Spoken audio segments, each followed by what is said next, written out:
नमस्कार शेतकरी बांधवांनो, अननोन फार्मर 1969 हे यूट्यूब चॅनलवर तुमचे पुन्हा एकदा स्वागत.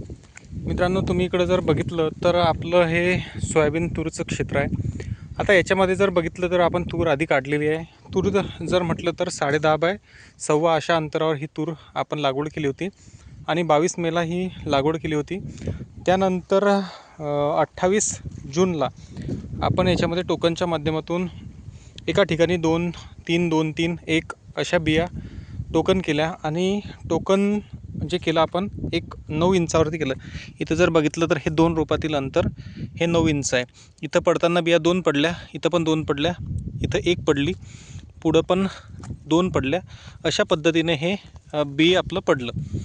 आता जर बघितलं तर याच्यामध्ये कुठंतरी आपल्याला टोकन जेव्हा आपण लागवड केली तर बियाण्यावर माती जास्त पडल्यामुळे आपल्याला कुठंतरी लावावं लागलं.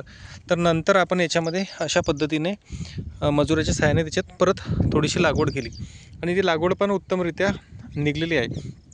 परंतु विषय असा आहे की याच्यामध्ये आता आपल्याला तण नियंत्रण करणं गरजेचं होतं आणि तण एक मोठ्या प्रमाणात याच्यामध्ये तुम्हाला पाहायला मिळते. परंतु याच्यामध्ये कालपर्यंत पाऊस होता, त्यामुळे आपल्याला तण नियंत्रण करणं जमलं नाही. हराळी तुम्ही बघू शकता की जास्त प्रमाणात हराळी आहे याच्यात.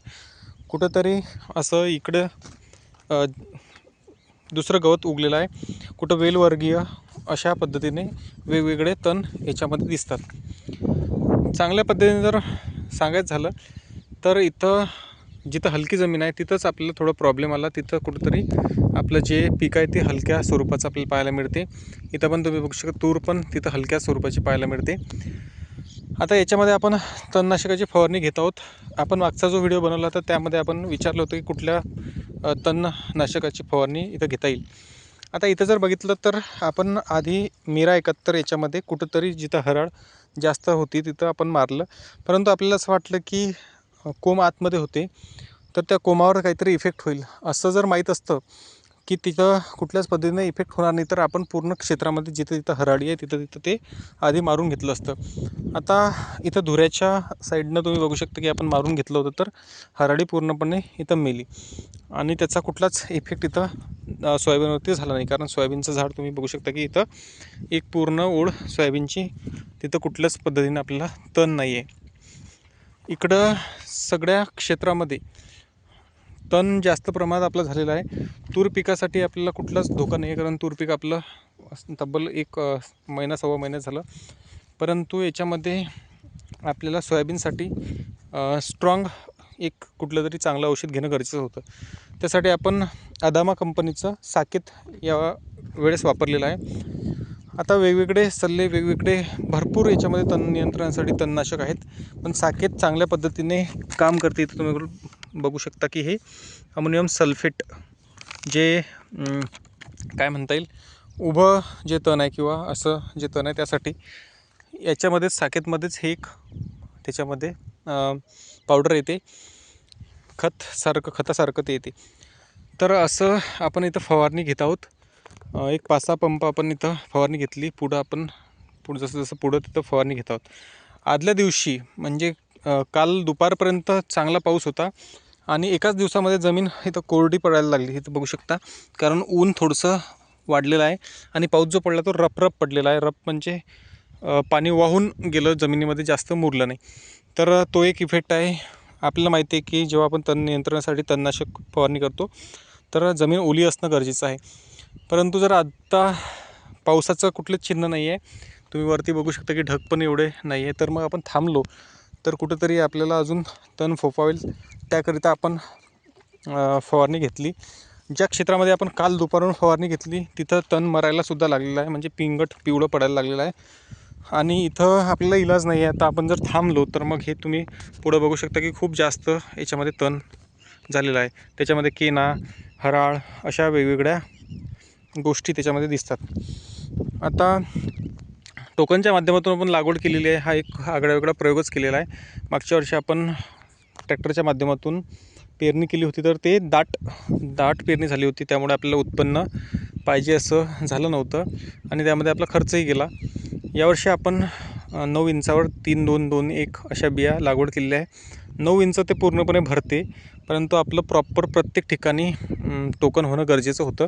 कुठंतरी आपण परत लागवड केली तरी ते जळालं किंवा कुठं हलकी जमीन, त्या हलक्या जमिनीमध्ये बी एकदम हीट किंवा इतर गोष्टीमुळे त्या जळालं तर तो एक इफेक्ट इथं पाहायला मिळते. नाहीतर टोकनच्या माध्यमातून तुम्ही जेव्हा लागवड करता तुम्हाला बियाणं पण अत्यल्प लागते. तुम्हाला एकरी 10-12 जास्तीत जास्त 14 जर टोकनचं तुम्ही अंतर कमी केलं तर तसं तुम्हाला लागते. 9 इंचावर जर तुम्ही लागवड केली तर तुम्हाला जास्तीत जास्त 10 ते 12च किलो बियाणं कोऱ्या क्षेत्रासाठी लागते. तूर पिकामध्ये जर म्हटलं तुम्हाला 7 ते 8 किलोच एकरी लागते. आपलं 7 एकर क्षेत्र आहे पूर्ण, हे 3.5 एकर, तिकडे 1.5 एकर आणि दुसरीकडे 2 एकर. तर आपल्याला लागवडीसाठी फक्त 60 किलो बियाणं त्यामध्ये लागलं 7 एकर क्षेत्रासाठी. म्हणजे एकरी 8चा तुम्ही ॲव्हरेज पकडू शकता की एकरी 8 आपल्याला बियाणं लागलं. तूर पीक यावर्षी हे 3.5 एकरातलं जोमात आहे, 1.5 एकरातलं तिकडं पण जोमात आहे. त्यासाठी आपण पहिली शेंडे खुडणी वगैरे केली. आता दुसरी शेंडे खुडणी त्याची घ्यायची आहे. तिकडच्या क्षेत्रासाठी आपण दुसरी शेंडे खुडणी घेतली. आता तुम्ही जर बघितलं तर अजून पाहिजे असं चांगल्या पद्धतीनं हे तूर पीक झालेलं नाही आहे. कारण याचं जे आयुष्यमान आहे जेमतेम 1.5 ते 1.25 महिना तुम्ही पकडू शकता. कारण याला अजून आपण कुठलंच खत दिलेलं नाही आहे आणि फवारणीमध्ये सुद्धा आपण अजून खत दिलेलं नाही आहे. फवारणी घ्यायची गरज नाही आहे, परंतु जर आता हवामान कोरडं असेल तर मग आपल्याला इलाज नाही आहे, फवारणीमध्येच आपण याच्यामध्ये खत घेऊ. तर असं एकंदरीत आपलं यावर्षीचं पीक आहे. मागच्या वर्षी एवढं आपल्या याच्यात तण नव्हतं. तण नियंत्रण आपण करत आहोत. तण नियंत्रण केल्यानंतर परत 8 दिवसानंतर चांगल्या पद्धतीने हे सोयाबीन आपल्याला दिसेल. आता जर बघितलं तर खूप जास्त तण तुम्हाला पाहायला मिळते. आणि तण नियंत्रण झाल्यानंतर जर याच्यामध्ये कोळपणी जर झाली तर आपण कोळपणीसुद्धा करू. तर असं एकंदरीत आपलं हे पीक आहे. आता बरेच शेतकरी कमेंट करतात की याच्यामध्ये तण जास्त झालेलं आहे किंवा इतर गोष्टी, तर ते आहेच. परंतु तण नियंत्रण आपलं होते. आपण वेगवेगळ्या मार्केटमधल्या तण नियंत्रणासाठी तुम्ही काहीही वापरू शकता, पण साकेत शक्यतोवर चांगल्या पद्धतीने इथं काम करते. दुसरे पण आहे, त्याच्यामध्ये परसूट आहे किंवा इतर वेगवेगळे आहेत, तर तुम्ही त्याही वापरू शकता. आता तुम्ही याच्यामध्ये कमेंटच्या माध्यमातून सांगा की कशा पद्धतीने याचं अजून तण नियंत्रण किंवा अजून कुठल्या गोष्टी करणं गरजेचं आहे. हे जे आहे की नाही सोयाबीन, तर हे अशा पद्धतीने लागवड केल्यामुळे आपल्याला याची हाईट जेमतेम इथपर्यंत वाढली पाहिजेत आणि याला तेवढ्यापर्यंत वाढल्यानंतर आपल्याला टॉनिकच्या माध्यमातून किंवा फवारणीमध्ये वेगवेगळ्या गोष्टी घेऊन याचं आपल्याला हाईटसुद्धा वाढवायची आहे. दोन्ही ओळीतील अंतर जर म्हटलं तर आपलं हे 2.5 फूट येते आणि 2 रोपात या इथलं जे अंतर आहे 1.25 ते 1.5 फूट येते. 1 बाय 2.5 असं तुम्ही म्हणू शकता, कारण हे 3.5 फुटाची एकंदरीत सरी. आता यावर्षी आपलं बेड करणं गरजेचं होतं, पण आपण ते झालं नाही.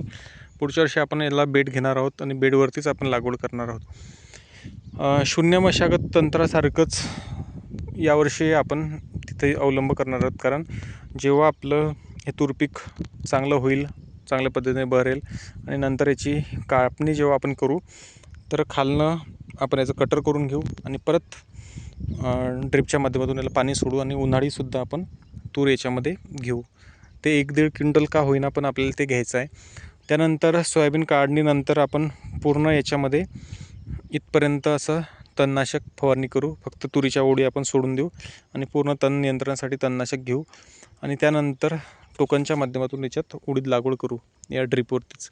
तर असं हे पुढचं एकंदरीत आपण नियोजन करू. पण यावर्षी थोडंफार जे तणाचं प्रमाण आहे फारच जास्त आपल्याला इथं झालेलं आहे. तेच आपलं तण नियंत्रण करणं गरजेचं आहे. तर पुन्हा एकदा तुम्हाला जर व्हिडिओ आवडला तर लाईक करा, सबस्क्राईब करा, शेअर करा आणि कमेंटच्या माध्यमातून सांगा की एकंदरीत तूर पीक सुधारण्यासाठी आपल्याला अजून काय करता येईल, सोयाबीन सुधारण्यासाठी अजून आपल्याला काय करता येईल. सोयाबीन जर आपलं कंबर झालं तर त्याला चांगल्या पद्धतीने शेंगा येतील. आणि जे आपण मागचा एक व्हिडिओ टाकलेला आहे तिथं आपण दाखवलेलं आहे की कशा पद्धतीने मागच्या वर्षी आपलं कुठंतरी जिथं आपलं अंतर ह्या असं मेंटेन होतं तर 150 ते 200, 250पर्यंत आपल्या तिथं शेंगा आपल्या या सोयाबीन पिकाला होत्यात. एकदा का हे तण दबलं त्यानंतर आपल्याला याचं सोयाबीनचं चांगल्या पद्धतीने खत फवारणीमध्ये ते आपल्याला घेता येईल असं एकंदरीत आहे. भेटूया नवीन काहीतरी घेऊन. तोपर्यंत धन्यवाद.